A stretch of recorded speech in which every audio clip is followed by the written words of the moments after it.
គ្នាយើងកុំតឹងរឹងនឹងជីវិតពេកសប្បាយតននៅរស់ញ៉ាំម្ហូបឆ្ងាញ់ៗផឹកស្រាល្អរីករាយជីវិតថ្ងៃនេះឲ្យបានច្រើនទើបថ្ងៃស្អែកយើងមិនស្ដាយក្រោយហើយសម្រាប់ Sunday Brand នៅភោជនីយដ្ឋាន W ក្នុងសន្តាគារ Crown Plaza គេនេះវិញគ្នាយើងចំណាយត្រឹមតែម្នាក់$20ជាងអាចញ៉ាំបានមួយឆ្អែតមួយសេរីហើយគេមានធ្វើឡើងជារៀងរាល់ថ្ងៃអាទិត្យចាប់ពីម៉ោង 11 កន្លះដល់ម៉ោង 2 រសៀលហើយបើគ្នាយើងមក2នាក់នឹងមានការ free ជូនម្នាក់មានន័យថា free ជូនអ្នកទី3ហើយគ្នាយើងអាចហែទឹកលេងនៅក្នុង swimming pool គេនេះបានមួយសេរីដែលឥតគិតថ្លៃអញ្ចឹងបន្ទាប់ពីការងាររវល់ពីច័ន្ទដល់សុក្រឬសៅរ៍គួរមានថ្ងៃអាទិត្យមួយថ្ងៃជូនក្រុមគ្រួសារមនុស្សជាទីស្រឡាញ់ឬក៏ម៉ាក់ប៉ាអីឲ្យមកហូបនៅម្ហូបឆ្ងាញ់ពិសេសដែលអាចកសាងបាននៅសុភមង្គលនិងភាពស្និទ្ធស្នាលកាន់តែប្រសើរអញ្ចឹងណាហើយបើមានផ្លែមកញ៉ាំអីនៅនេះពេលព្រឹកកំតាន់អាញ៉ាំអីឲ្យសោះទុកពោះឲ្យទំនេរទើបយើងញ៉ាំបានច្រើនអញ្ចឹងណានឹងឲ្យម្ហូបគេគឺសម្បូរបែបណាស់មានទាំងពី Live Grill Station ដែលមាន chef របស់គេគឺអាំងសាច់ឬក៏គ្រឿងសមុទ្រហ្នឹងជូនយើងភ្លាមក្តៅតែម្ដងមានទាំងពី Seafood Station ដែលមាននៅ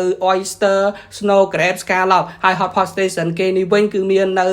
Fresh Seafood Sashimi និង Soup Sichuan ហើយនៅមានម៉ឺនុយផ្សេងជាច្រើនទៀតរាប់មិនអស់ទេអ្នកនរគ្នាអញ្ចឹងគ្នាយើងអាចដើរចាប់មួយសេរីតាមចិត្តតាមបេះដូងហើយបើបន្ទប់សហគារ Senda គេវិញគឺស្រស់ស្អាតប្រណិតនិងមានផាសុខភាពឬក៏គ្នាយើងចង់ស្នាក់នៅបន្ទប់ President គេនេះក៏កាន់តែអែមដែរនឹងឲ្យដោយសារតែមាននៅបន្ទប់ទទួលភ្ញៀវនោះគឺធំទូលាយនិងមាន facility នោះគឺច្រើនសម្បូរបែបមែនតើហើយទីតាំងសន្តាគារ Crown Plaza នេះគឺនៅទល់មុខជាមួយនឹងពលានយន្តហោះចាស់ហើយនៅក្នុងវីដេអូនេះគឺមានតែប៉ុណ្្នឹងទេជួបគ្នានៅវីដេអូក្រោយៗអរគុណបាយបាយ